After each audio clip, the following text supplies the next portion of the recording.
again, like you use the term like laugh quotient. It's like once you can start turning this into math in a way where you're like, okay, no, that's like a 5-level joke. That's a 7-level joke. That's a 10-level joke. And then be like, all your jokes need to be, or approach 10s. You're at 7 right now. Yeah. So cut down these words or like rethink that joke and start breaking it down and then put it all together. Like it's some type of Lego that I've just made. And now it's like, this set's now so much better than it ever could be. Yeah.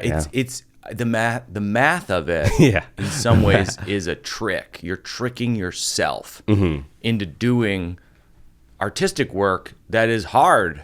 Yeah. It's actually harder than math homework. Yeah, it's harder than math homework. Like math homework's easy. Yeah. Math homework's a breeze compared to sitting down and being like, how do I feel about my dad? Yeah. Today we're here with Gary Simons, my friend, my co-worker. You work on the podcast. Yep. And for the last roughly 9 months, my opening act during the Working It Out club shows. Yeah, 9 months. That's crazy. What was the first one? The Columbus Theater in Rhode Island.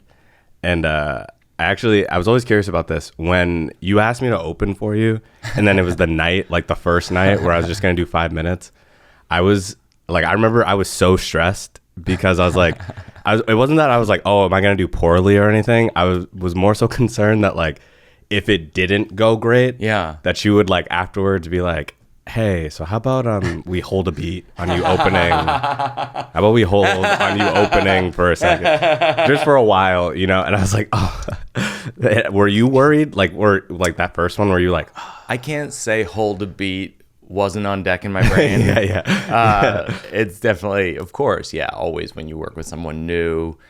I mean, I took a chance. I mean, I'm going to put this in context for people, how we met, all this stuff, which is like, Gary and I, 22 years apart, won the funniest person on campus contest. I think for you, it was the funniest human. For me, it was the funniest person at Georgetown University. Yeah. After you won that, you messaged me on Instagram. And hold on. I gotta explain this to people. You messaged me on Instagram, and said, "Hey, I want to meet you. Can we meet up? Could I possibly work for you? Could I, anything?" Yeah. I'm saying this to discourage people from messaging me on Instagram. Don't do it, even though it worked for Gary. And actually, one of our other producers on the show, Mabel Lewis, it actually worked for also. So 2 of the people who work on the podcast are people who cold emailed or cold messaged the company. In most cases, it doesn't work because we, as you know now, the amount of that we see in the office every day is absurd. Yeah, I think about that and just like, what day did I hit you at? Not even that you would like ignore it, but that it's like there's so much going on that it honestly, like, I'm like, wow, that was just like pure luck on a lot of ends. So we had this thought today, which was, we usually have seasoned comics, people have been doing it a long time, come on and we talk about craft. And I thought, well, Gary's been doing stand-up out of college for about a year or two. Yeah. So what if a new comic like Gary asks a seasoned comic like me just sort of anything that's on their mind? And like, what that would be maybe instructive, because I would say a vast majority of people listening to the show, a lot of them are creatives, and a lot of them who are comedians aren't comics who've been doing it 10, 20 years. Yeah. And, I've been at it at this point 23 years, whatever it is. So we thought maybe it would be helpful for you and I, who spend an extraordinary amount of time together. Yeah. And we're spending a ton of time together this fall too, because we're going to do club shows together in the fall, like DC and Philadelphia and Buffalo. Yeah. And you're doing great. Not only are you doing great, but even like the other day on Instagram, you posted a clip from when you opened for me in Madison. Yeah, you got 12 million views. Yeah, that was intense. Yeah. But so that's what we're doing today. We're cracking open. Okay, what does a new comic ask to a comic who's been doing it for a long time? Yeah, I'm curious. One of my first questions for you, trying to like get into the mind of like any comedian, like at any level, might be wondering, is that like, you're Mike Birbiglia, you just graduated from Georgetown, you've been doing some stand-up at the DC Improv, you come to New York, and you start out as like a now New York comedian. Yes. What were some of when you first got here, like what were some of like kind of like mistakes in comedy that you had made? What were some of the like Good things that question. you thought were like the best moves you could have made at that point? I think in hindsight, the mistake I made was this kind of, I don't know, this kind of like, I put my foot in my mouth a lot with other comics. Yeah. I feel like sometimes, Like how so? like there's just a handful of times where, like, we talk about this on the Tom Papa episode, where you're just like asking people for so many favors, right? Yeah. And then you end up sometimes in these situations where you're not expressing enough appreciation for the favor that you're asking, and it just gets all really tangled up. The other side of that, we talk about that in the Tom Papa episode, is when you're starting out, you have to ask for favors. Yeah. There's no way around it. Like, the whole thing is a conundrum. And then what did I do? What did I do right? I think is I said yes to everything. Like, if there was a show on the Upper West Side where there was, it was at a bar on a Monday night and there was 6 people in the audience, I would do it. Yeah. And I would give it my heart, and I wouldn't tell the audience that they stunk. Yeah. You know what I mean? Yeah. I wouldn't Like, get upset. I'm not going to come for you. I'm not going to come for the audience because they're Yeah. not giving me the response I want. Yeah. So that was good. And then also just like, honestly, just like relentless, just trying, failing, and attempting to. It's funny because I've been watching the US Open lately. The reason I'm obsessed with tennis is it's such a head game. Yeah. And I think stand-up comedy is such a head game. Yeah. I mean, I'm feeling it early on, like that. It's like once you really start going like every day, just forcing yourself to go, whether you do well or don't, and just trying to make it objective. The stand-up thing, which can feel very subjective, is like, oh, people laugh, that joke works, but actually doing it so much that you're now looking at it like, okay, that joke gets this amount of a laugh, it's at this level. You're doing it so much that you can now look at it from a whole different perspective, which I only got from you telling me, like, I think the thing like you need to do, Gary, is like just get more stage time. The doing it right, like what you do right versus what you do wrong. It's like the doing it right is, I think, tenacity. Yeah. And I've heard this is not my piece of advice, but I think it's a smart piece of advice. Don't be afraid to share with people what your dream is. Yeah. Because the odds of people rooting for your dream and helping you are higher than them plotting against you. Yeah, it's like most people aren't actually rooting for your downfall, though it feels like that at times, where you're like, oh, like that's why they didn't book me for that show, that's why they didn't reach out to me. It's like no one's actually thinking about you. No one is. No one's thinking about me. It's just like just tell people that you want what you want, and it's more likely people will give it. Well, that's the thing. And the downside is actually negligible. The downside is you're embarrassed. Yeah. And if you're not willing to be embarrassed when you're pursuing being a stand-up comedian, good luck to you. Yeah. In this profession, because I've been doing this 25 years. I feel embarrassed all the time. Like all the time. Yeah. I do gigs where it's like some college where like nobody quite knows who I am, or some corporate event where like literally no one knows who I am, and the audience doesn't really want to be there, and it's like, that's embarrassing. Yeah. I'm up there doing my jokes that do really well on Broadway, and they're bombing. Yeah. You know what I mean? It's embarrassing. It's like this works every other time. That's So the inflection point was I said, hey, can you show me what your recent stand-up set is?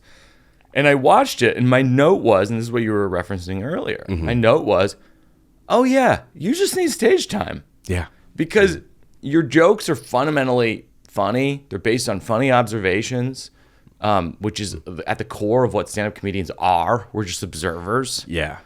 And your stage presence is like charming, and I like you, and it's loose. Yeah.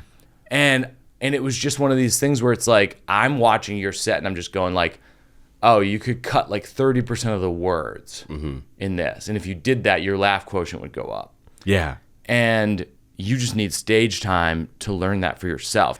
again, like you use the term like laugh quotient. It's like once you can start turning this into math in a way where you're like, okay, no, that's like a 5-level joke. That's a 7-level joke. That's a 10-level joke. And then be like, all your jokes need to be or approach 10s. You're at 7 right now. Yeah. So cut down these words or like rethink that joke and start breaking it down and then put it all together. Like it's some type of Lego that I've just made. And now it's like, this set's now so much better than it ever could be.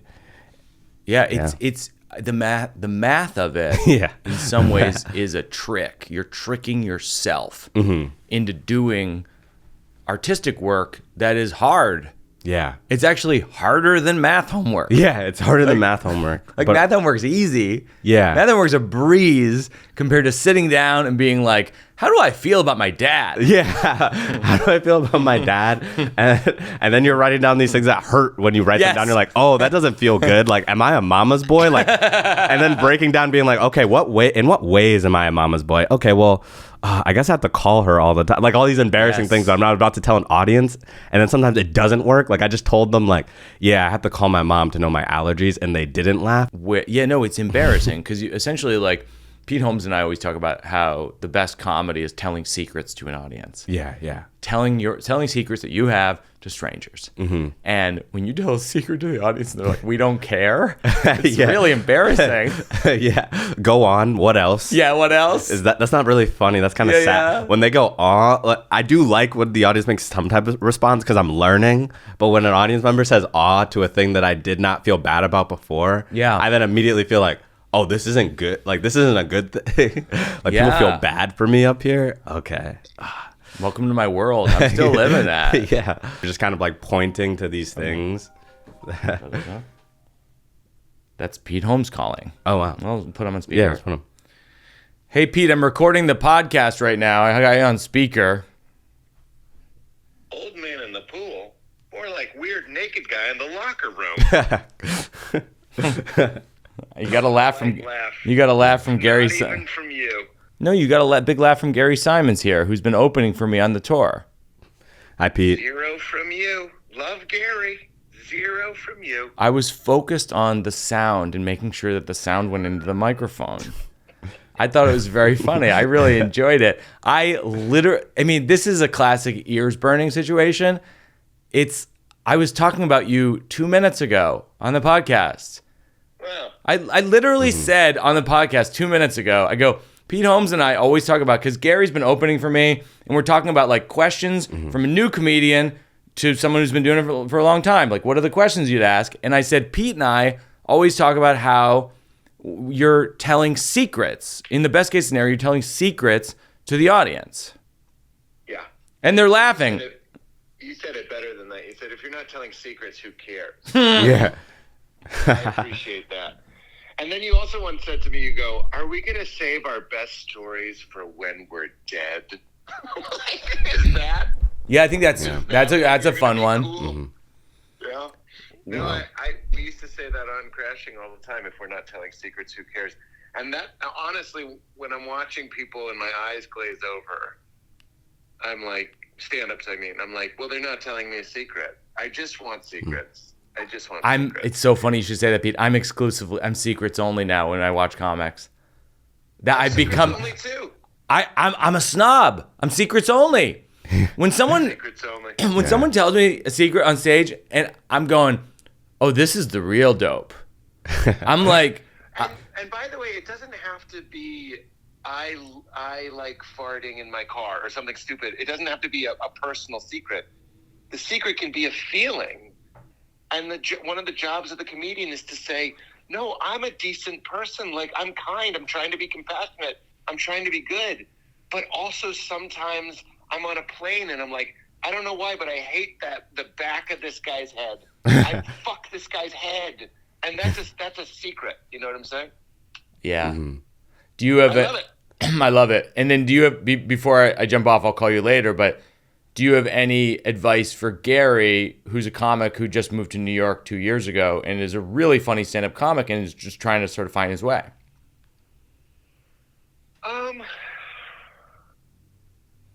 Yeah, of course I do. I think it's funny that you and I talk about this so much. So the part of me is like, does Gary want to hear this? So I'm hesitant, but I'll just say it so I can get off and leave you be. I always the most challenging question is, when would you laugh? If you were in the audience, be honest. When would you laugh? That's so smart. It's like brutal. It's still. When would you laugh is so smart. Yeah. When would you laugh? And also, I just feel like when you're coming up, attach yourself. You're a product of your environment, and you want to be a creature of a place, not just a thing, but a place. So like watch your place, like your geography, and partner and sidle up to the people that are at your level that you admire, and also the people that are just half a click ahead of you, doing the rooms you'd like to be doing, have the career that you'd like to be having, but not huge ahead of you, just a little bit ahead of you, and just sort of copy them. We call that Burger Kinging, because Burger King only opens where McDonald's is. Isn't that crazy? Burger King saves billions of dollars or millions of dollars doing no research on where to open because they just open where McDonald's is. Dude. So like, have you done a bit about this? No, it's just advice I give. Wow. No, this is great. This is great. You should put that in your act. Yeah. Oh, really? I would put that in your act, yeah. I don't know where it would fit. I love that you love it. Someday, Mikey, I want to perform for 300 views. You know what I'm saying? Because you love the most interesting, like you want it, and I'm so many bits and things, interesting thoughts get cut because I just want to mow it down. I want to mow it down. But with a Birbiglia crowd, I'm like, can chew gum, put my hand in my pocket, and just kind of talk from my heart. All right, buddy. I love you. I love you too. Bye-bye. Bye, Gary. Thank you. Bye. When John Mulaney and I spent a lot of years sort of traveling together and touring, talking comedy, and we always talked about how when you write a joke, if you imagine a laugh, there's no laugh.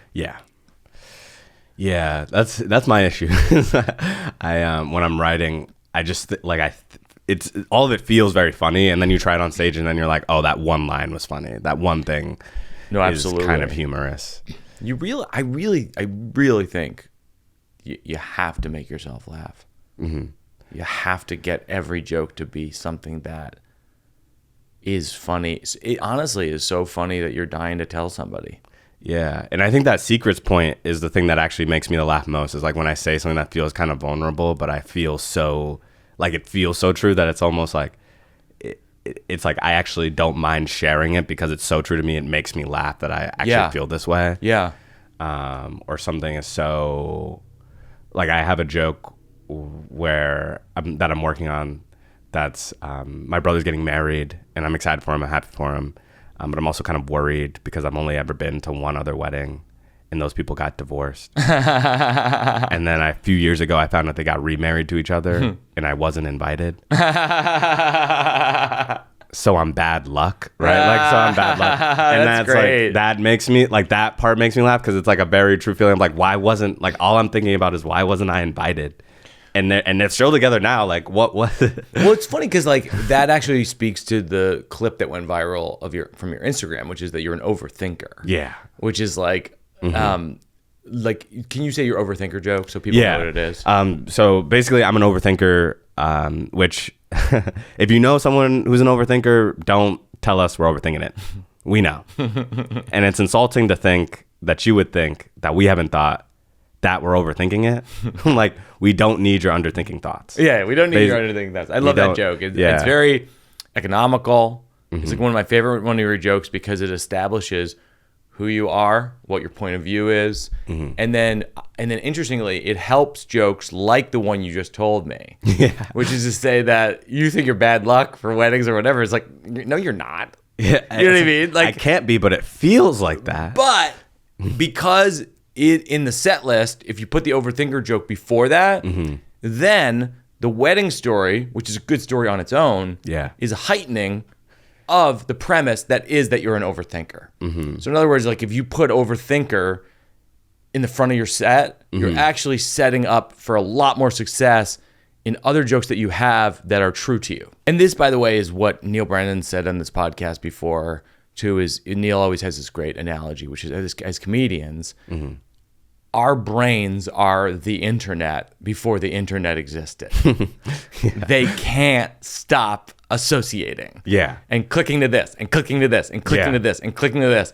And our job as comedians is to slow that down, analyze it, write it down, take copious notes, look at the notes later and go, aha, there's the funny part. Yeah. That's like it's oddly like our whole job is overthinking, which is probably drives people nuts in your personal life. Gary. But as a comedian, I think it's not only a strength, but it's like oddly essential. It's funny that you say that thing about it affecting people in my personal life.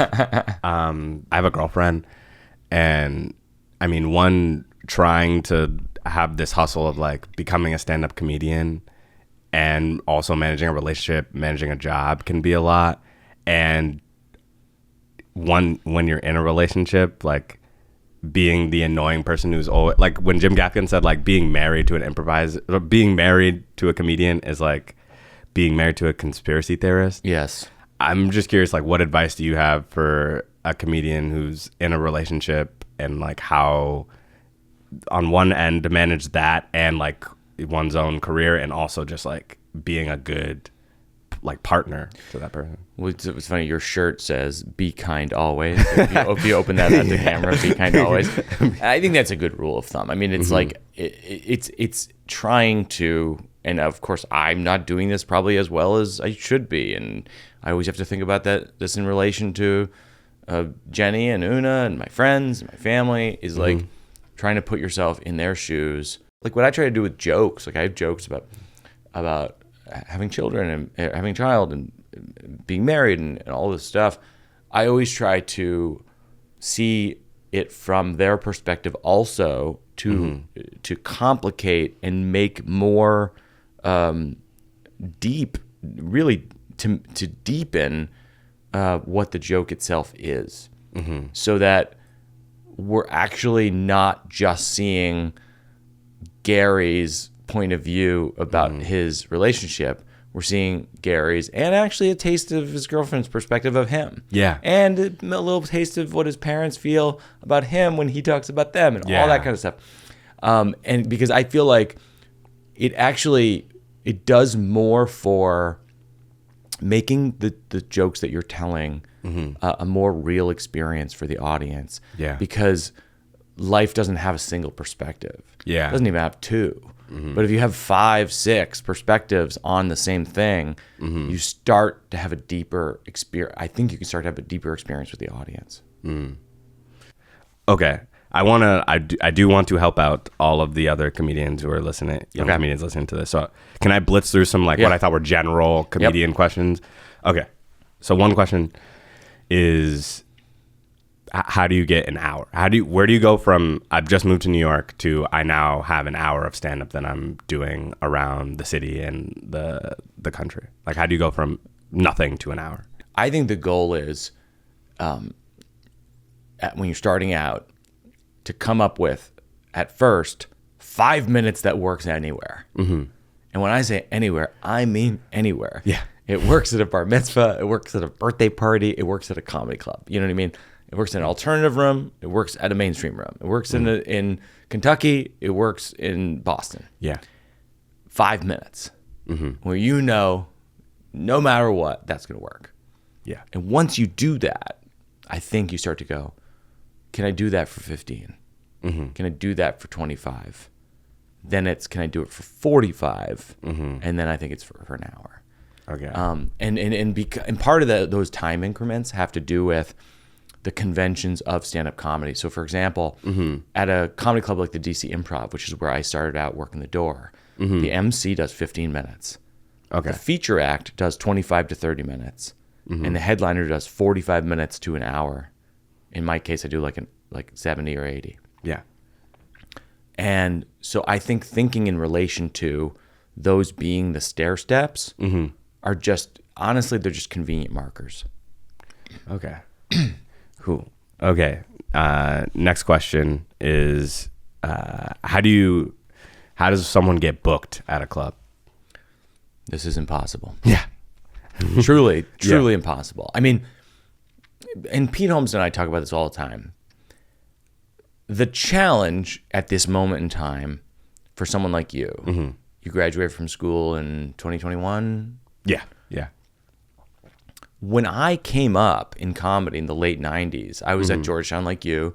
I was working the door at the Washington, D.C. Improv because I won the comedy competition, and one of the prizes was to open for someone at the D.C. Improv. Yeah. And I said, can I have a job working the door, or like performing? They said, none available, but you can bring nachos to people's tables and make $7 an hour. I said, absolutely. Yeah. It allowed me to see a ton of comedians. Every once in a while, I'd fill in. But in the late 90s, if you look at the wider picture of stand-up comedy, the 90s was a bear market for stand-up comedy.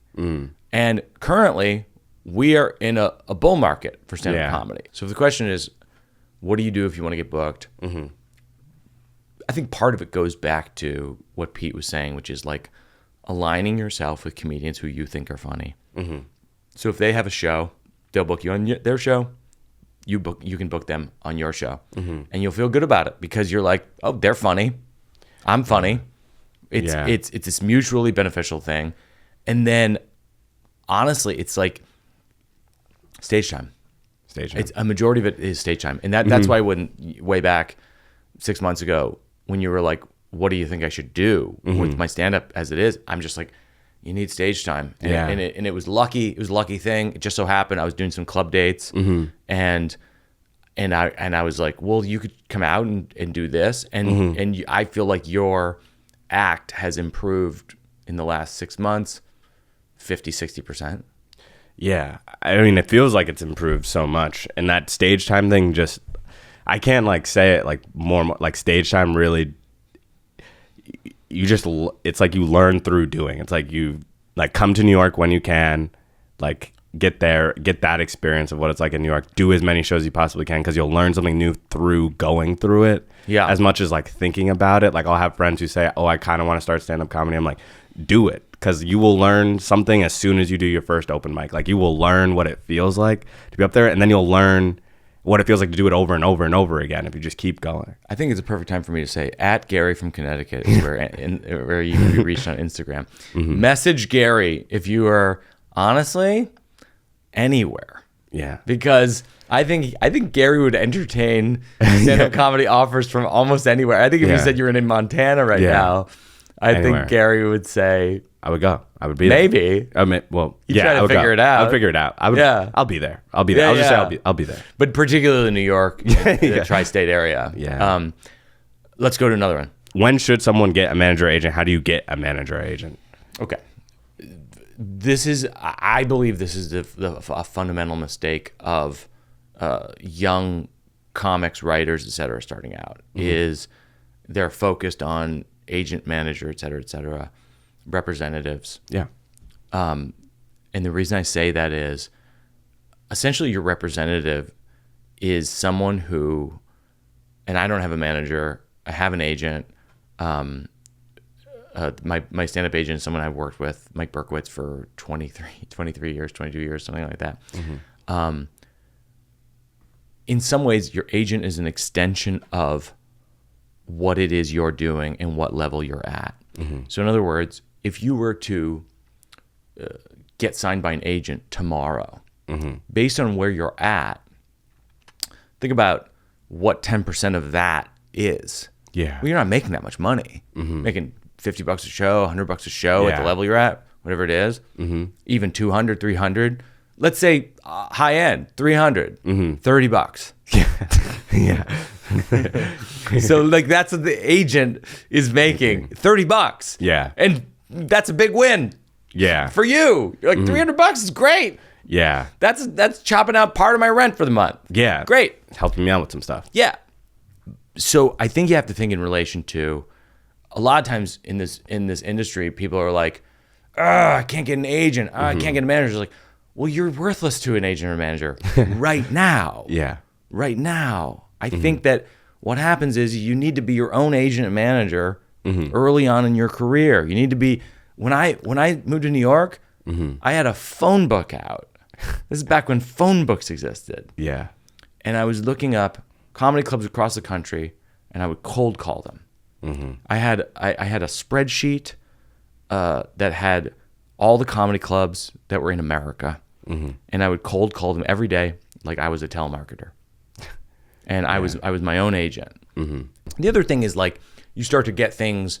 If things are going really well, you maybe get booked at Moon Tower Festival or Just for Laughs in Montreal. Like in my case, like, I got booked at the New Faces at Just for Laughs, and that really changed everything because a lot of agents and managers became familiar with me. Yeah. And so then it becomes a conversation. I think one of the traps is that you get excited that an agent or manager wants to sign you. Cut to, they sign you, they do nothing. Yeah.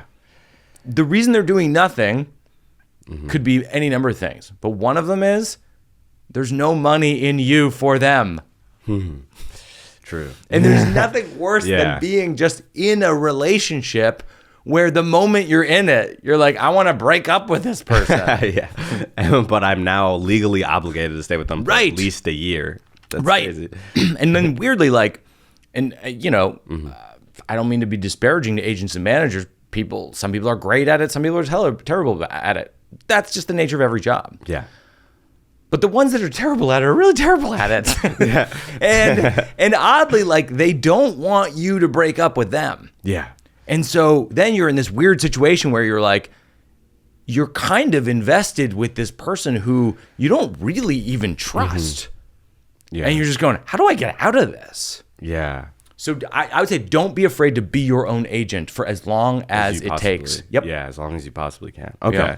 2 questions. What are good day jobs to have if you want to be a stand-up comedian? This is a great question. Because I've seen it done many ways. So, like, Jessie Klein has been a guest on the show, one of my favorite comedy writers, favorite comedians. She had a day job at Comedy Central for years. She was a big executive. Yeah. She was like a major, major executive. And so that's a path. A path is staying in comedy and being super focused, and then also writing comedy, etc. That's a path. Another path is staying so far away from comedy it's ridiculous. You know, working at a cafe. Yeah. You know, skipping work sometimes. Yeah. Getting fired. Getting fired. Sometimes all it takes is to get fired. Well, that's what I would do. That's what I did. I mean, truthfully, like, I worked at the door of a comedy club, which was an example of, like, being adjacent to the business, witnessing a lot, which I always recommend, by the way. I always recommend young comics who want to learn, get a job. This is the same thing with theater or movies. You get a job in a movie theater. You get to watch all the movies. Yeah. You want to learn how to make movies? Watch 200 movies. Yeah. Same with theater. Be an usher. Get in the room. Get in the room. Stand-up comedy. Work the door. Watch a lot of comedians. When I started out, it was like I was watching George Lopez and Dave Chappelle and Brian Regan and Mitch Hedberg and Kathleen Madigan and Margaret Cho and all these people. And I'm going, oh, I'm learning everything. This is comedy college. So I think you can go either way. I think you can have a job where you go, I don't care about this job. I can get fired, get another job. Yeah. Or you can do what I was described as like the Jessie Klein route, which is like be in the business. Yeah. Which I think I did a mix of both, where I started in insurance. And then I now work like for the Working It Out podcast company. Yeah. So it's now that pivot there. And then the follow-up question. So the next question is when is it a good time to leave a day job for stand-up? When do you know? They'll tell you. They'll tell you. Gary, I brought you here today on camera for a very special announcement. No, just kidding. Yeah. That would be the ultimate insane move. That would be insane. To low-key fire someone on camera. To low-key be like, you don't have a job anymore. You don't have a job. You employ yourself. What? Well, this question answers itself. Yeah. No, but I don't know. I mean, honestly, it's like it comes down to when your artistic job is paying enough bills or close to enough bills that you can make a leap towards the next lily pad, so to speak. Okay. It's not cut and dry though. Yeah. I mean, it's on you to figure out, and it's also risk based, right? So it's like you think about that your own time is valuable. Yeah. And in a certain way, when you're starting out in comedy, you're putting a value on your own time, and you're taking a risk that your time is worth as much as you think it's gonna be for someone else. Yeah. So in other words, like when I was starting out, it's like at a certain point, I took a risk. Okay, I'm not going to do it my day job. This is probably when I was 23, 24 years old. I'm not going to do a day job for these 3 months. And I think I can cobble together enough stand-up comedy to make that work. And it worked, but also for a lot of people, it didn't work. I guess this is a good follow-up. So you leave, you decide you're going to do 3 months. This 3 months, you're not going to have a job. Yeah. And see if you can make it work. Are there points where you want to give up? Like where you want to stop? Where you get close? Because you didn't. But did you get close at any point? Right now, today, I want to give up.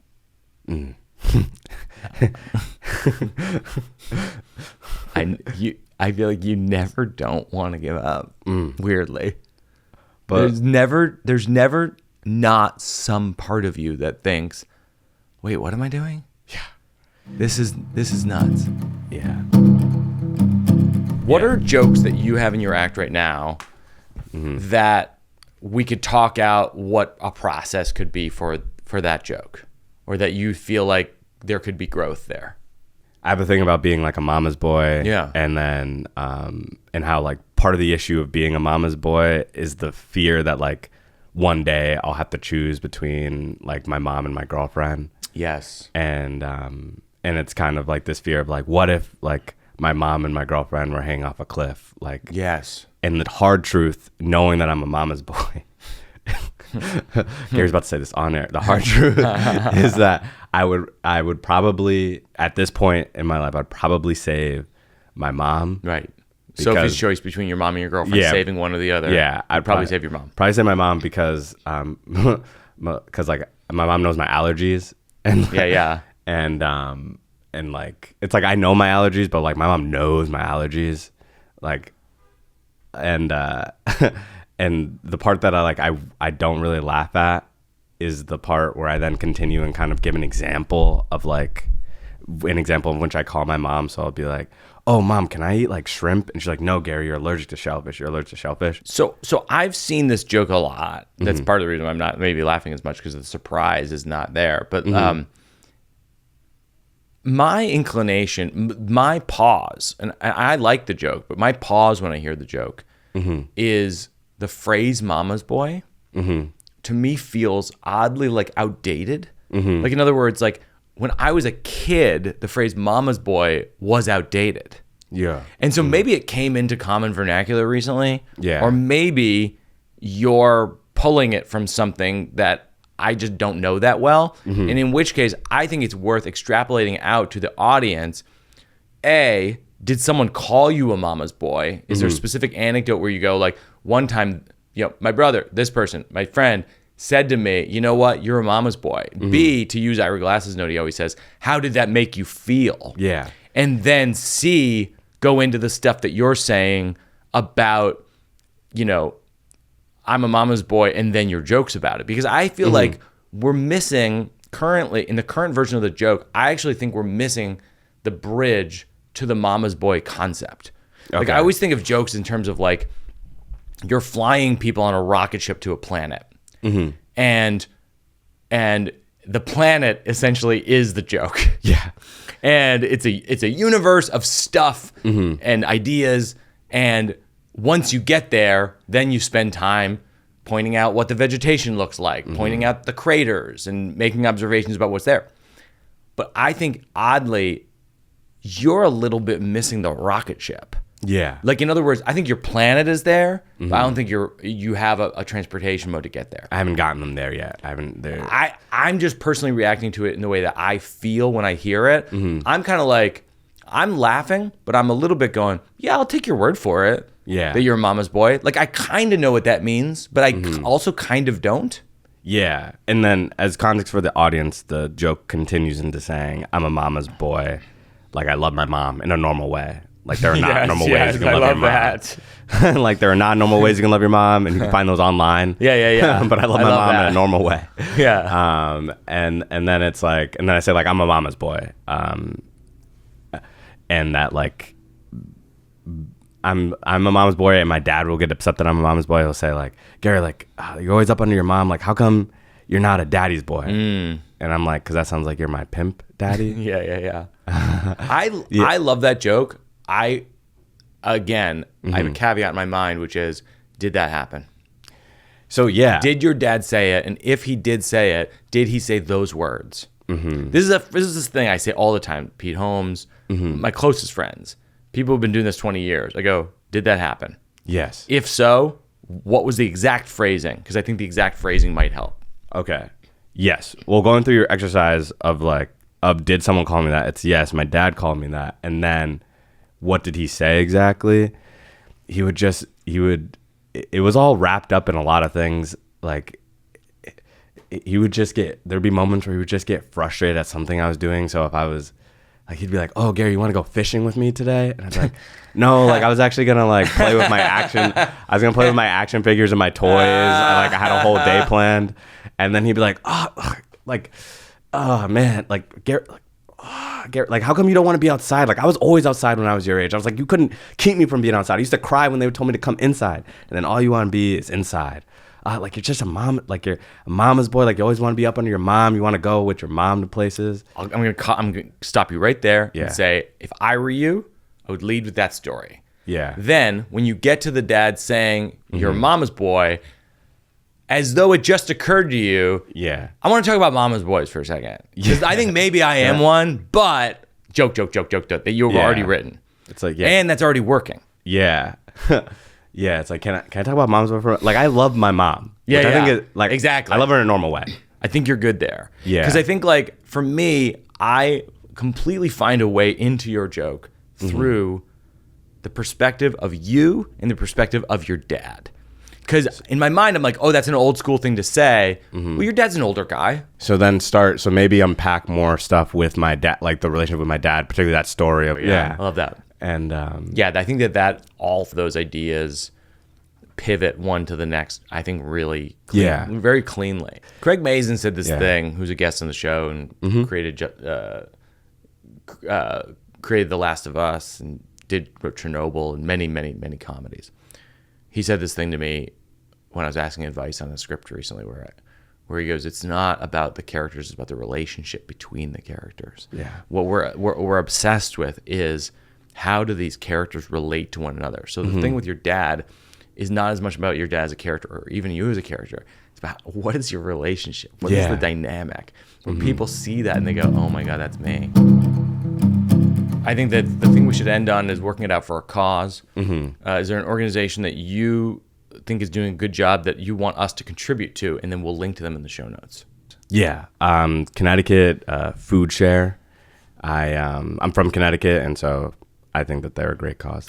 Well, we're always supportive of food banks here. I give to a lot of food banks that in cities that I tour in, because I always feel like the way that they stretch a dollar is really impressive, and it's a very important issue right now. And so we're going to contribute to Connecticut Food Share. We're going to link to ctfoodshare.org.